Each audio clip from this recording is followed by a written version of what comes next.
and welcome to the pharmacology class. The topic of today's lecture is fluoroquinolones and urinary tract antiseptics, and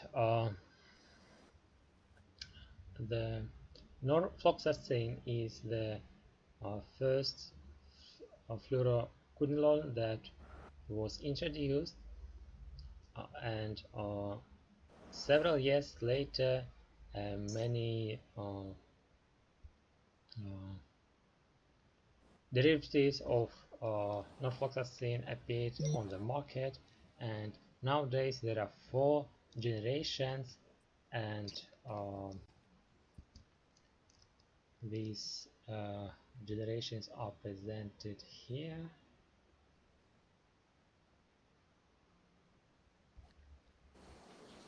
So the fluoroquinolones include the ciprofloxacin, that is the 2nd generation. The norfloxacin is first generation, and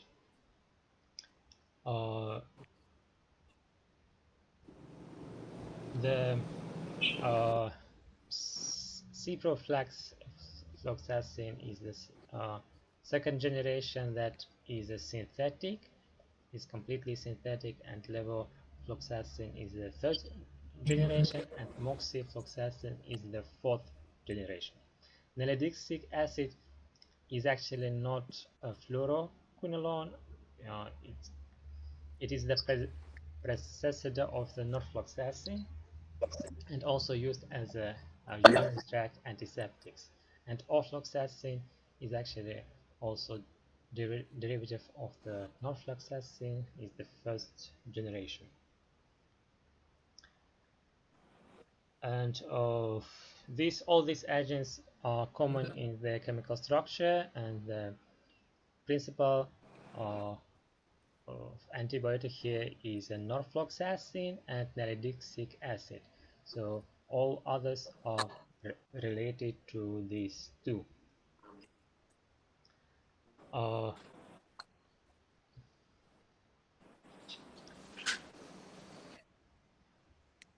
So the antibiotic spectrum of these antibiotic agents is broad, and also the pharmacokinetics is very favorable, and that is why they are used very commonly, and also side effects are very low, and excuse me, sure. about Baha. He has hemorrhoids. Hemorrhages. Okay, Yes. so unfortunately, and these fluoroquinolones are not used for the treatment of the hemorrhages, but probably when he returns, I will try to find something for the hemorrhages too. Anyway, due to this spread use of these fluoroquinolones, the resistant strains are emerging, and that makes some limitations for the clinical application. And the nalidixic acid, that is like the older drug, is non-fluorinated quinolone, and it is not effective against systemic infections, and it is used for the treatment of the urinary tract infections only, and because of the resistance of the microbes, the use of the nalidixic acid is very limited.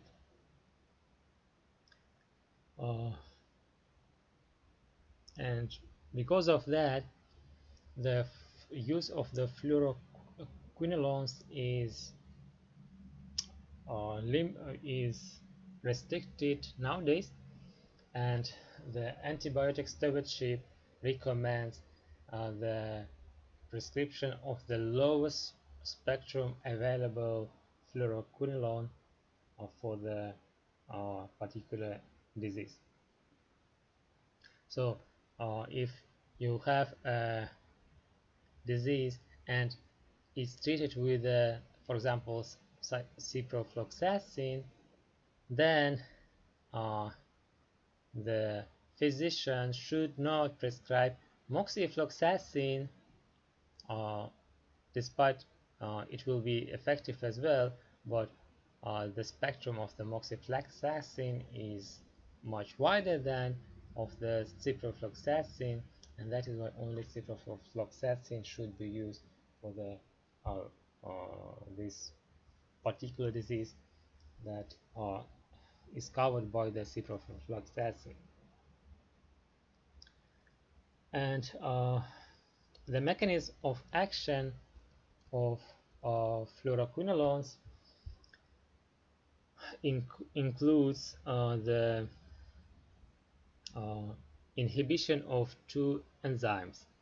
First enzyme is DNA gyrase, and the second is topoisomerase 4. So DNA what gyrase is actually called a topoisomerase 2, and both of these enzymes are used during the bacterial growth and reproduction. Do you remember what is a topoisomerase is from biochemistry?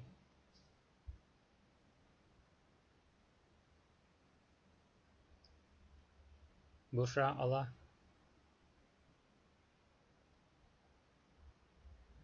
Yes, Do you it's me, remember Emma. what is the purpose of the topoisomerases?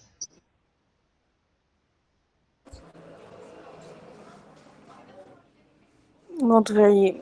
No. So to remind you that topoisomerases change the configuration or topology of DNA, and they reseal the DNA coil without changing its primary structure. So like the DNA is a supercoil, and for the purpose of the transcription and translation, we have to cut this supercoil, and these enzymes make that available, and the quinolones bind with both enzymes and will form a complex that inhibits the rejoining step, and that leads to the cell death by inducing cleavage of the DNA. Since the DNA gyrase is a distinct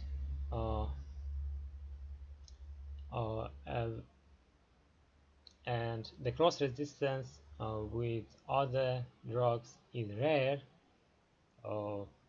but increasing in case of the multi-drug resistant organisms.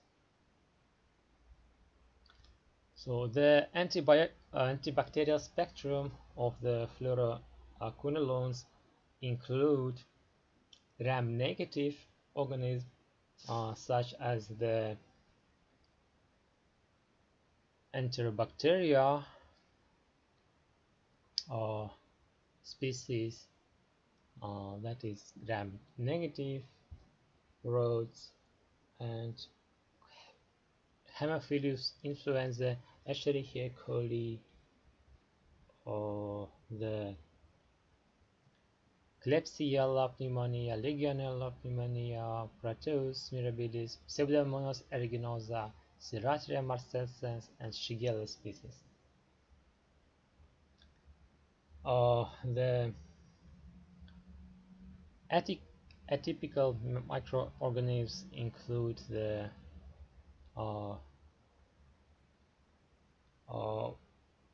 Mycobacteria and specifically Mycobacterium tuberculosis is covered, but the Mycobacteria avium intracellulare is not covered. So the Fluoroquinolones are also effective in the treatment of the gonorrhea, but not the syphilis, because of the resistance of the syphilis, and nowadays gonorrhea too, actually, and chlamydia too. So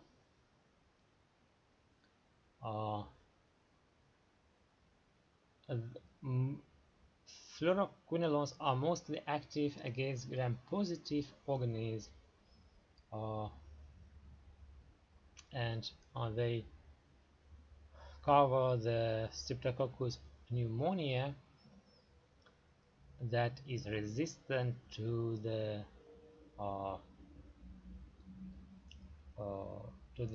beta-lactam antibiotics. And also those patients, so for the Bushra, the fluoroquinolones can be used as a replacement of the beta-lactam antibiotics due to the allergy. So Bushra, for you, the penicillins, the cephalosporins, carbapenems, and monobactams that you are allergic to, you can use the fluoroquinolones instead of them. And the Streptococcus pneumonia is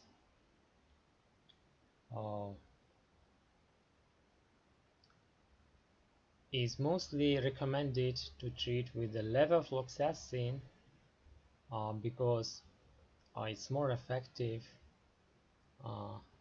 to treat with even those diseases that are resistant to beta-lactam antibiotics, such as amoxicillin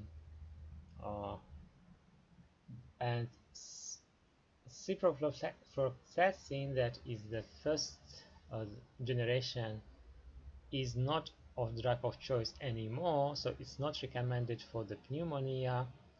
That is because of the resistance and because of the weak activity against this particular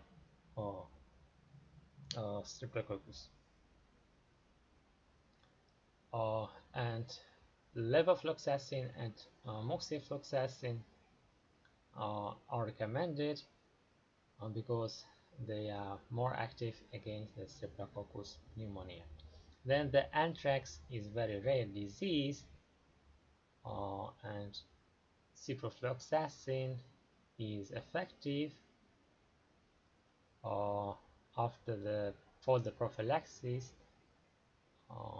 and doxycycline, that is actually the tetracycline, is used as an alternative agent for the anthrax. But for the anthrax is usually only after the exposure to the anthrax, that is very, very rare in the modern world.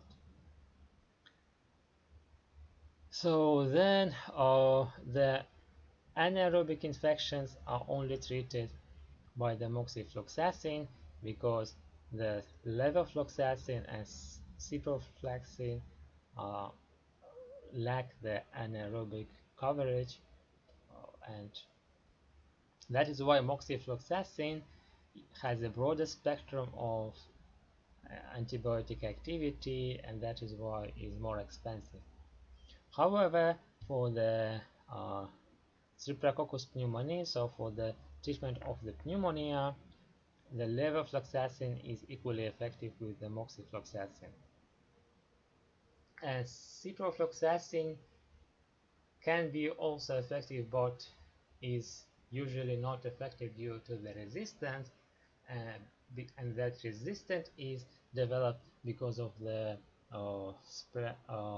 spread use of this antibiotic in during the diseases that not necessarily requiring the use of a wide spectrum antibiotic, so because of the poor prescription.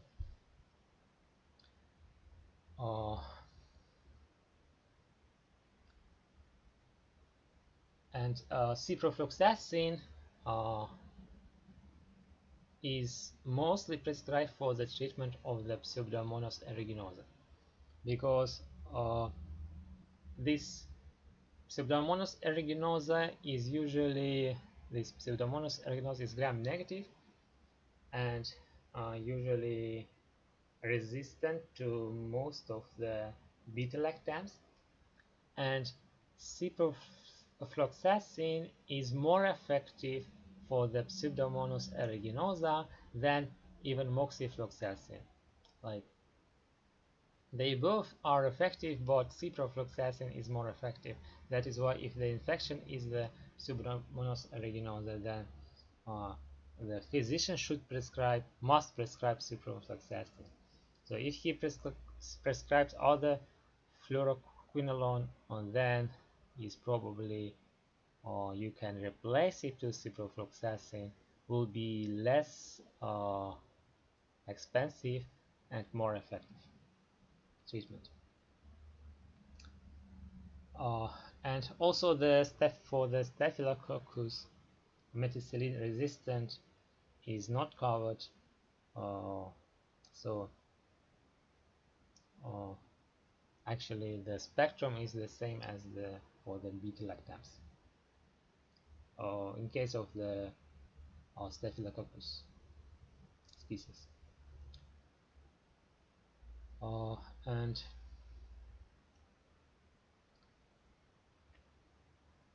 also ciprofloxacin can be combined with the beta-lactam antibiotics, especially if your patient is not Bushra, and because Bushra has beta-lactam allergy.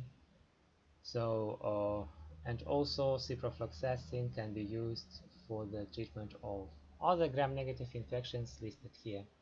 So Enterobacter, Escherichia coli, Haemophilus influenza, Klebsiella pneumonia, Legionella pneumophila, Proteus mirabilis, Pseudomonas aeruginosa, that is the main indication, Serratia marcescens, and Shigella species, different Shigella species, usually urinary tract infections, or the GI infections.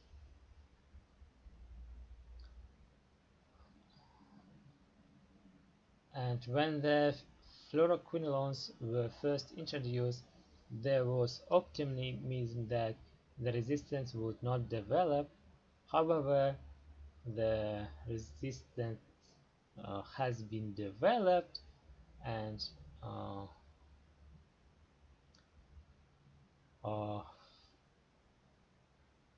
due to the mutations and cross-resistance is also a case. So cross-resistance is resistance, like if you have resistance to ciprofloxacin, then you also automatically gain resistance to the other fluoroquinolones like moxifloxacin and levofloxacin.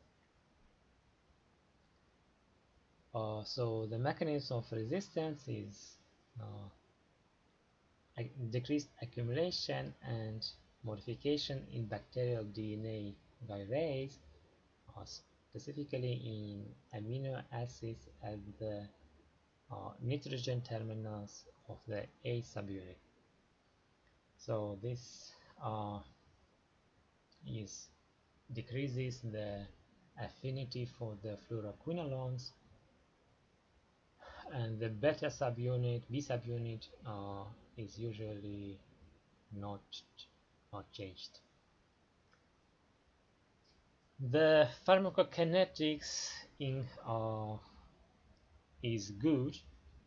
The most of the fluoroquinolones are active orally. The bioavailability, so all these fluoroquinolones can be used in tablets orally, and bioavailability varies from 30 to 70%. And with the modern last generations of the fluoroquinolones have a 90% bioavailability after oral administration. The intravenous preparations of the ciprofloxacin, levofloxacin, and moxifloxacin are available, and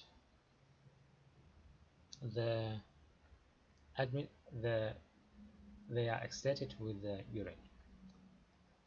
And the administration of the fluoroquinolones with the calcium or aluminium, magnesium containing dietary supplements can interfere with the absorption.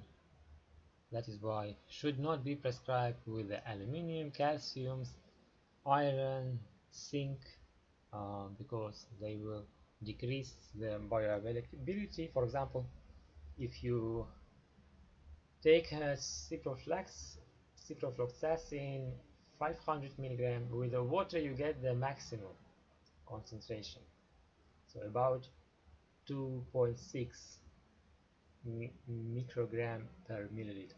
So, but if you take it with the milk, you get 1.6, so it's much less.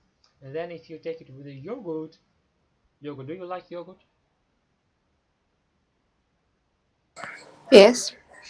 So if you like yogurt, then when you take ciprofloxacin, you should not take yogurt. So ciprofloxacin will restrict. That is why you will not like ciprofloxacin, you will like yogurt. But because ciprofloxacin is not allowed with the yogurt, then patients don't like ciprofloxacin, because most patients like yogurt as well. So, and they wake up at the morning and they realize, I cannot eat yogurt anymore, so what should I eat?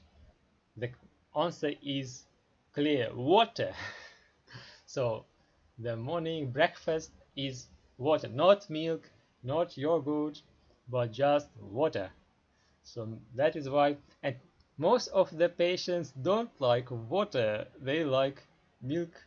Children like milk and adults like yogurt. So that is why no one of them don't like fluoroquinolones. So that is why they suffer during the treatment. Good news is that the treatment duration is not long. So the fluoroquinolones bind to plasma proteins up to 40% and distribute well into all tissues and body fluids, including the prostate fluid and bones and urine, kidney, and concentrations in the lungs exceed those in serum, and that is why they are so effective during the pneumonia. So they are concentrated in the lungs. The central nervous system penetration is low, except for the ofloxacin and the fluoroquinolones are also accumulate in macrophages and leukocytes. So that is why they are effective in intracellular or, or intracellular uh, microbes like Shigella and Legionella. So okay, so let's continue. Um, the met metabolism is in the liver, and metabolites have less antimicrobial activity, and uh, they excreted by the urine, and the concentration in urine is high, and the renal failure increases the half-life of the fluoroquinolones, and uh,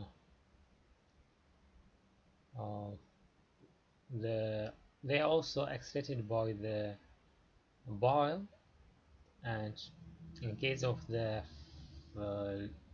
renal failure, the bile, the hepatic clearance is increased. The half-life is about 5 hours, except for the moxifloxacin that can be up to 8 hours. Adverse reactions include diarrhea, nausea, headache, dizziness, and tender rupture. So the tenders are uh, the parts that connect bones with the muscles. So the toxicity is similar to the toxicity of the nalidixic acid. The central nervous system problems include headache and dizziness. So dizziness is a condition when your head is rotated and you cannot stand. You have to sit or lie. And headache actually is most common adverse effect in the world. Then nausea, diarrhea is because of the GI. So also the crystal urea is common when you get the crystals uh, in the urine, and phototoxicity is also common, and that is why patients should avoid excessive sunlight and should use sunscreen.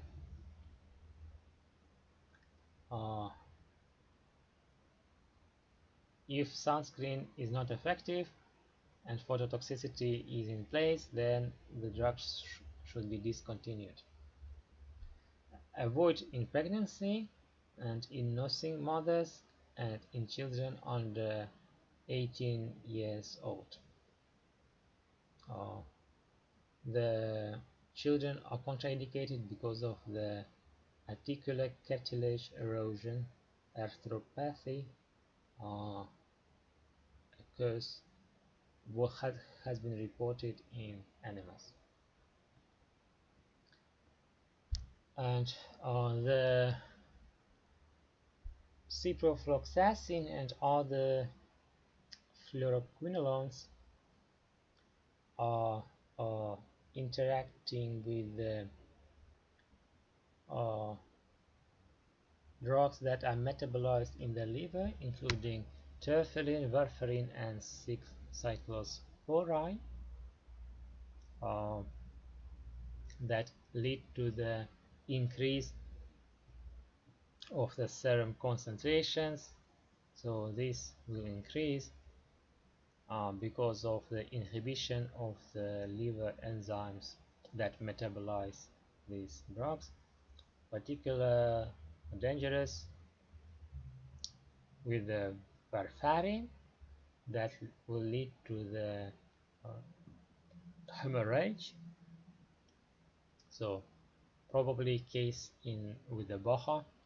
So with the interaction of the warfarin, and I think warfarin is also used after the surgery, so it will be useful for the BOHA too. So antipholin is can also lead to toxicity to the heart due to the arrhythmias, and cyclosporine is actually uh, uh, also toxic and lead to the adverse effects that are not very pleasant. So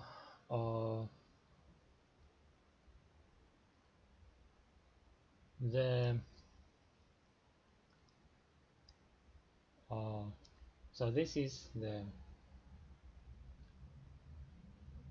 so we are done with the fluoroquinolones, and we also can discuss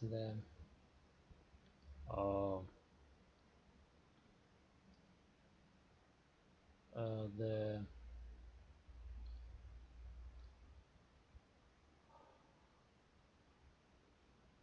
derivatives of the para-aminobenzoic acid, sulfonamides. So sulfonamides uh, are commonly used as a urinary tract antiseptics, and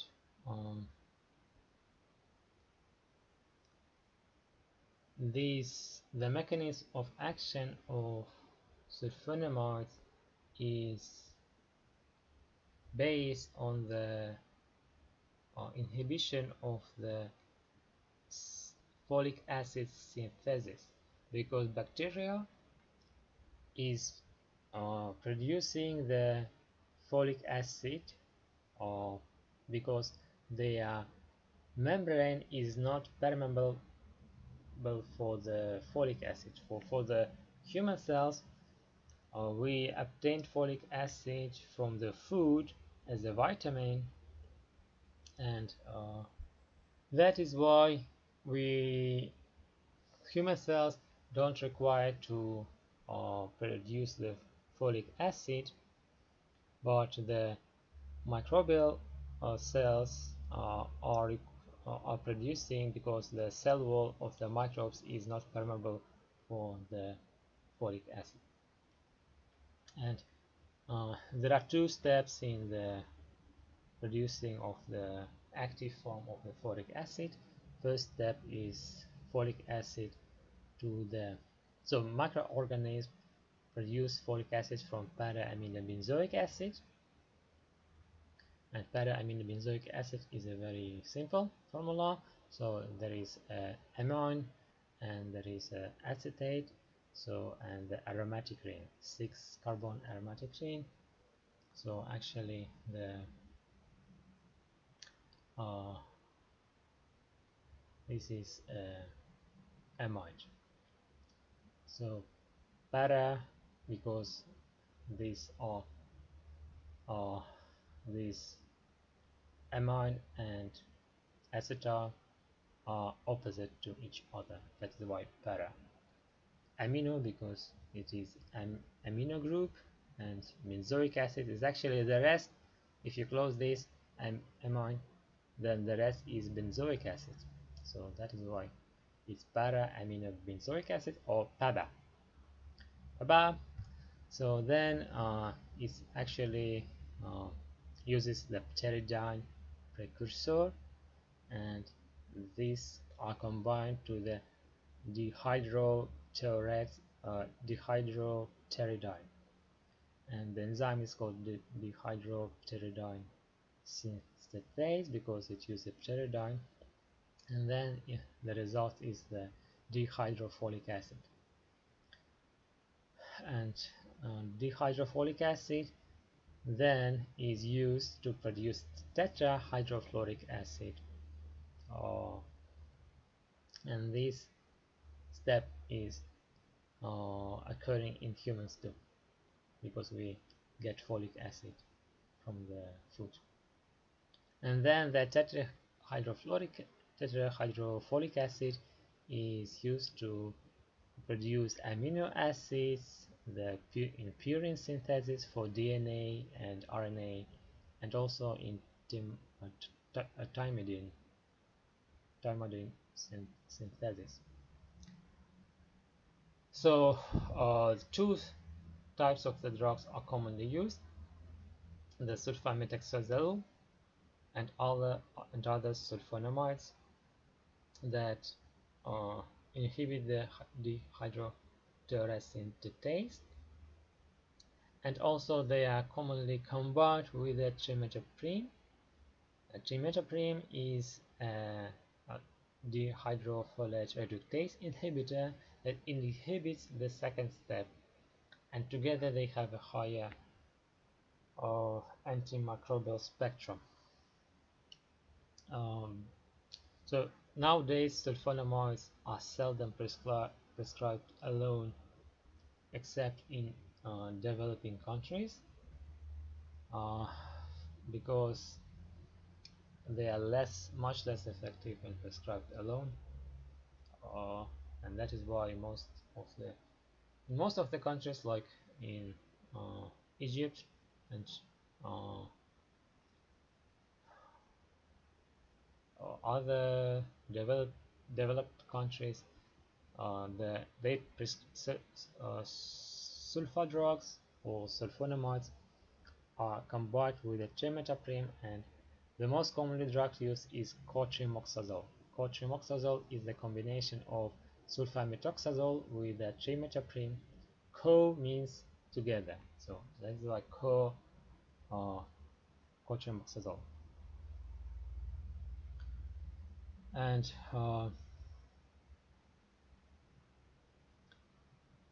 the mechanism of action is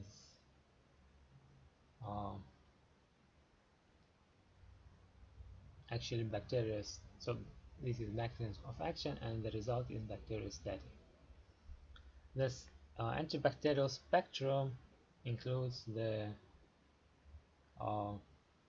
Enterobacteriaceae and other urinary tract infections, and also the non-bacterial diseases includes toxoplasmosis and anti-malaria drugs. So for example, sulfadoxine in combination with the pyrimethamine is used as an anti-malaria drug, and usually is used for the treatment of the resistant malaria,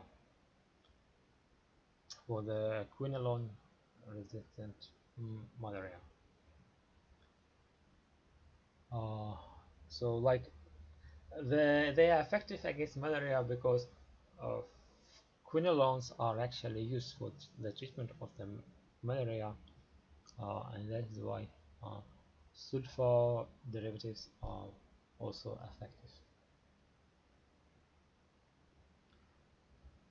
And the resistance is also exists, and usually because of the plasmid or mutations, and usually if the drug is resistant to one member of the family, then others also resistant. So mechanism of resistance is the alteration of the dehydroteoresin synthase and decreased cellular permeability to the sulfonamides. And then also some bacteria will produce paraminobenzoic acid themselves. Pharmacokinetics include good absorption after the oral administration, especially if taken with mineral water, and drug crosses blood-brain barriers, and unchanged drug is excreted by the urine. And to prevent the crystalluria, so the diamonds in the urine and in the bladder, the sulfonamides are recommended to be taken together with the mineral water. Also can be injected intravenously, applied topically, and rectally as a suppository.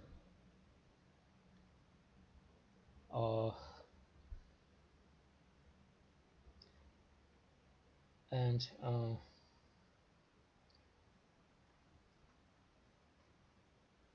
so this as a suppository, the sulfasalazine is used,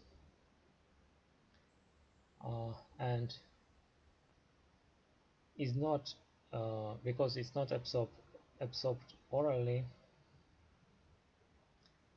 and usually is reserved for the treatment of the bowel diseases, for example the ulcerative colitis.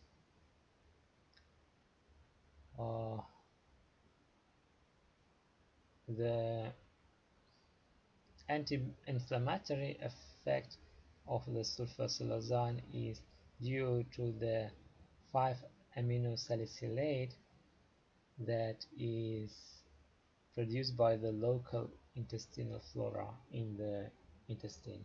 So the bacteria that is in the intestine will metabolize the antibiotic. So and the metabolite has a salicylate, and you remember from the previous year classes that salicylates have anti-inflammatory effect because of the inhibition of cyclooxygenase 1 or 2. 1 and 2 actually.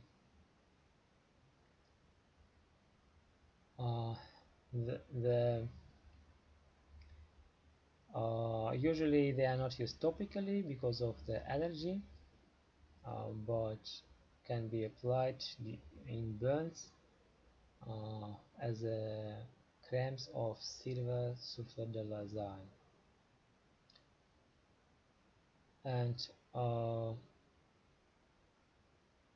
they prevent colonization during the burns. That is why it can be used as for the prophylaxis of the sepsis during the burns.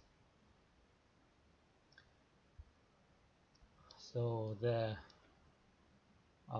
adverse effects include crystalluria. So this is a diamond, and this is a urinary bladder. So ladies, if you want, do you have diamonds on your hand? No. No. So if no one yet not gifted you the diamonds, then you can prescribe so to someone dating you a sulfonamide like sulfomethoxazole. Then the diamond will grow in the urine, and then eventually this diamond will go out, and then you can get a diamond for free. So this is the first adverse effect, crystalluria. Actually the process is very painful, so that is why it's not recommended for the threads. So if you have someone you don't like and who don't gift you diamonds, but you want much diamonds from him, so then you can prescribe this drug. Then hypersensitivity. Okay. Okay. Bushra, this is for you. Hypersensitivity. So don't take this drug, okay? Okay. So sulfonamides are contraindicated for bushra. So for the rest of the world, its adverse effects for your bushra is contraindication. Then hemolytic anemia is also common adverse effect and is particularly dangerous because it's treated very uh, very complex treatment and usually lead to the death. And then the kernicterus is actually increase in the bilirubin in the central nervous system. So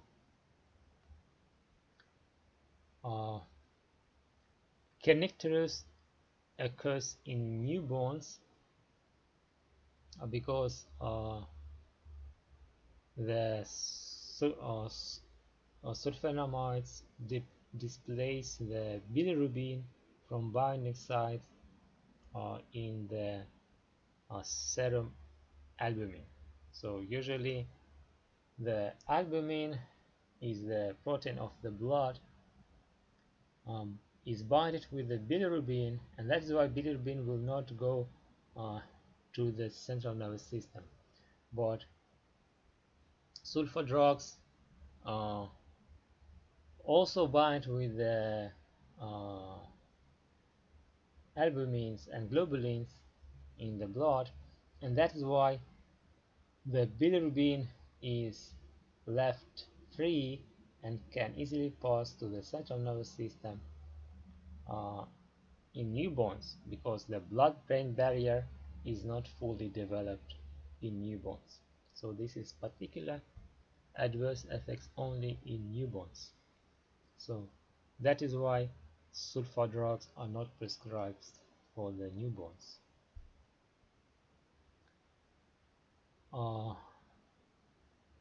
So that is why the contraindications include the infants, newborns, less than 2 months, and the pregnant woman at term, and also women that are breastfeeding.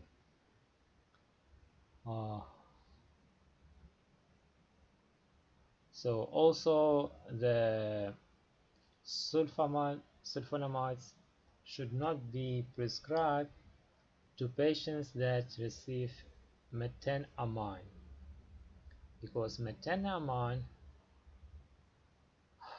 crystallize in the presence of formaldehyde produced by the sulfonamide. So then there will be toxicity. So then when prescribed together, the drug are much more effective because like this is the number of bacteria here, and if you don't prescribe any drug, then the bacteria will grow fast. But if you prescribe only one drug, trimethoprim alone or sulfamethoxazole alone, the growth will be less, but not much, only twice. But if you prescribe both drugs simultaneously, so trimethoprim plus methoxazole, that is called Cotrimoxazole. This brand is Biseptol. In Russia, the brand is Biseptol and is commonly prescribed in children. So pediatricians love to prescribe cotrimoxazole because of the low adverse effects and also the the safety for the children. But make sure that the child is more than two.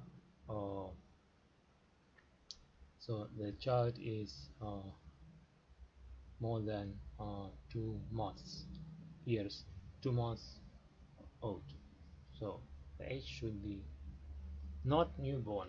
So for the children, like 1, 2, 3 years old. And that increases antibiotic spectrum. So the antibiotic spectrum of the cotrimoxazole, that is sulfamethoxazole plus trimethoprim, include methicillin resistant Staphylococcus aureus. That is very important because it is common skin and soft tissues infections. Other antibiotics are not effective. That is why commonly used for MRSA. Then Listeria monocytogenes is central nervous system disease that lead to the meningitis. The without treatment is lethal disease. That is why listeriosis is very dangerous. Can be treated with the cotrimoxazole or the ampicillin. Because it is gram-positive bacilli, that is why the beta-lactam ampicillin is effective. But Bushra, for you, ampicillin contraindicated. That is why you have to use cotrimoxazole. So only cotrimoxazole for the Bushra. Then the respiratory infections include the Haemophilus influenza and Legionella pneumophila. So also can be treated with the cotrimoxazole, and they are equally effective with the beta-lactam antibiotics or the erythromycin. They can also be used for the urinary tract infections and prostate infections because, for example, trimethoprim is concentrated in prostatic and vaginal fluids, making it effective in treating infections of the vagina and prostate. And chronic urinary tract infections are also treated with the cotrimoxazole. For the uncomplicated urinary tract infections, you can use an nalidixic acid antiseptic. So, but for the complicated and chronic infections, cotrimoxazole is much better. Then GI infections include the shigellosis and salmonella, and also the tissue infections. The last but not the least is the Pneumocytes girovenzi pneumonia that is seen is AIDS. Patients with the AIDS are particularly prone to the opportunistic infections, and cotrimoxazole is the most effective treatment for the nowadays. And prophylaxis with the cotrimoxazole is recommended for HIV infected patients with fewer than 200 CD for positive cells.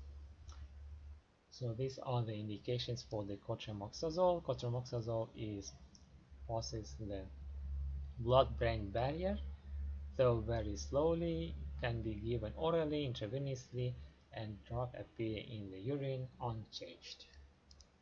Adverse effects are almost the same. Skin rash is an allergy, nausea, vomiting, and hematologic toxicities, including the so like if you compare with the previous, is hemolytic anemia, and here is the hematologic toxicities, including hemolytic anemia. So actually other anemias, leukopenia, thrombocytopenia, and others can be seen. So these are the adverse effects.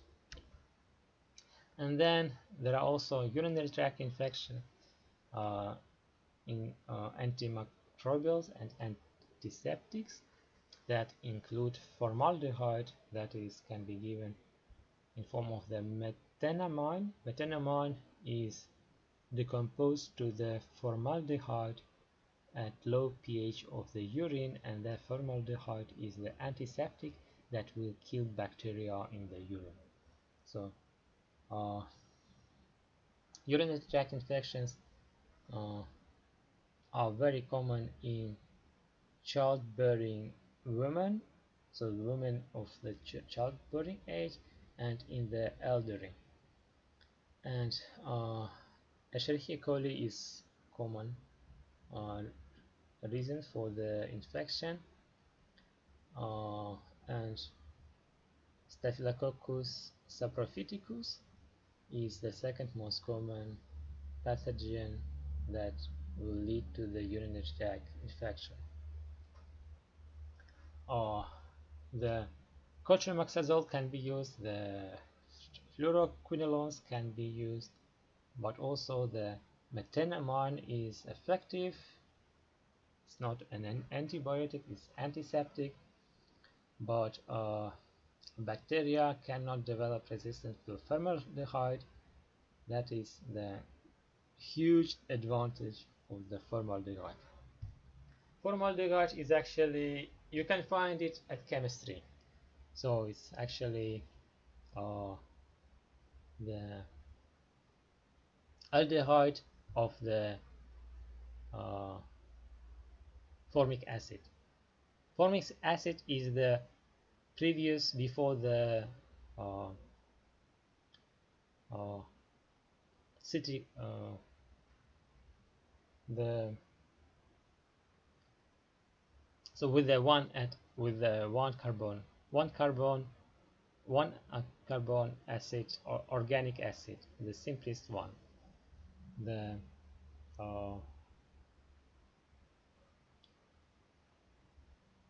acetylic acid is the second. So this is previous. Uh, so these are the fluoroquinolones and the urinary tract antiseptics and folate antagonists or the sulfonamides. So all these drugs are used for the different indications and have different adverse effects, resistance, and the chemical structure. Uh, so what are your questions?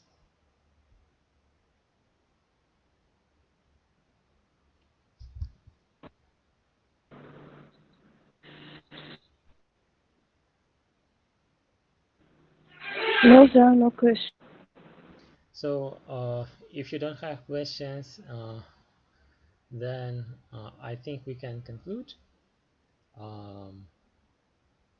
And after a break, we will continue with the practice.